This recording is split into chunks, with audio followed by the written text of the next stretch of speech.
بسم اللہ الرحمن الرحیم صلی اللہ علی حبیبہ محمد وآلہ وصحابہ وسلم۔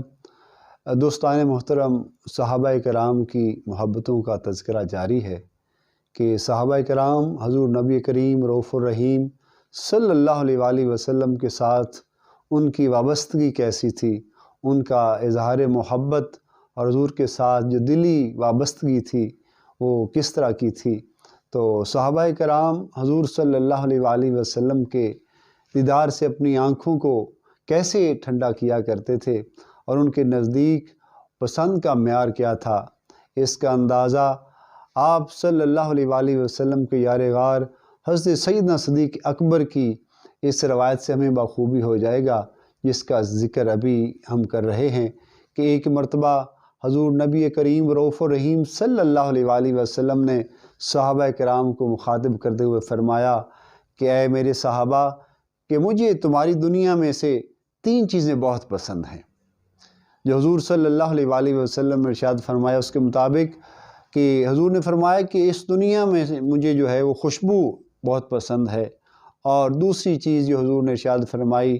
کہ نیک خاتون، اور تیسری چیز حضور صلی اللہ علیہ وآلہ وسلم نے ارشاد فرمایا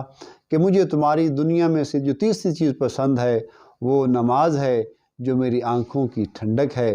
تو سیدنا صدیق اکبر رضی اللہ تعالیٰ عنہ نے سنتے ہی عرض کیا، یا رسول اللہ صلی اللہ علیہ وآلہ وسلم، مجھے بھی 3 ہی چیزیں پسند ہیں۔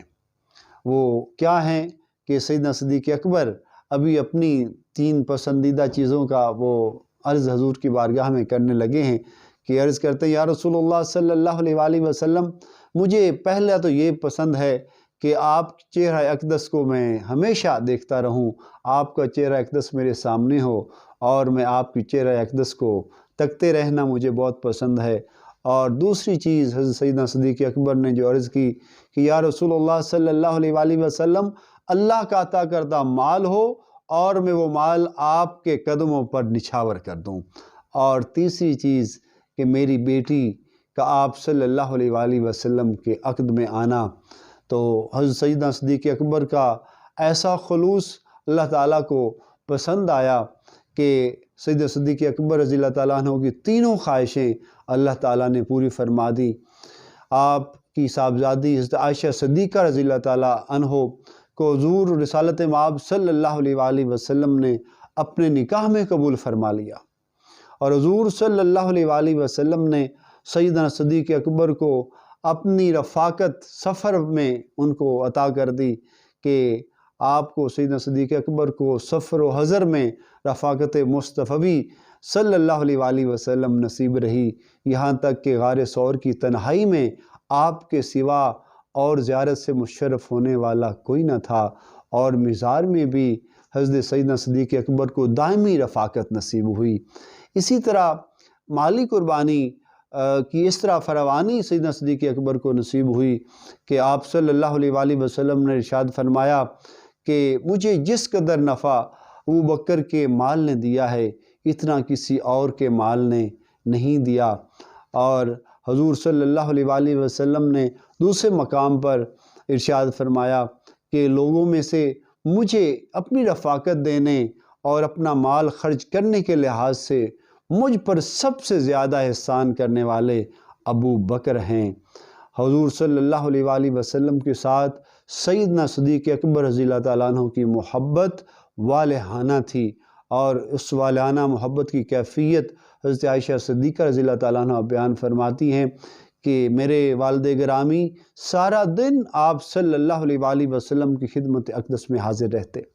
جب عشاء کی نماز سے فارغ ہو کر گھر آتے تو جدائی کے یہ چند لمحے جو حضور کے بغیر ان کو رات گزارنا پڑتی، تو یہ رات کے چند لمحے بھی ان کے لیے گزارنا مشکل ہو جاتا، اور وہ ساری رات بے-تابی اور بے قراری میں گزار دیتے۔ اور اس وجہ سے کہ حضور صلی اللہ علیہ وآلہ وسلم سے جدائی جو ہے وہ ان کو برداشت نہیں ہوتی تھی، اور یہ کیفیت اس وقت تک رہتی جب تک کہ حضور صلی اللہ علیہ وآلہ وسلم کے چہرہ اقدس کو دیکھ نہ لیتے۔ حضرت عبداللہ بن عمر رضی اللہ تعالیٰ عنہ سے مروی ہے کہ سیدنا صدیق اکبر رضی اللہ تعالیٰ عنہ کے وصال کا سبب بھی ہجر و فراق رسول ہی بنا کہ حضور صلی اللہ علیہ وآلہ وسلم کے اس ظاہری دنیا سے پردہ فرمانے کے بعد حضرت سیدنا صدیق اکبر رضی اللہ تعالیٰ عنہ حضور کے فراق کے اندر، حضور کی جدائی کے اندر ان کا جو جسم ہے وہ گھلنے لگا اور لاغر ہونے لگا، اور اسی صدمے سے حضرت سیدنا صدیق اکبر کا وصال ہو گیا۔ تو علامہ اقبال رحمۃ اللہ علیہ نے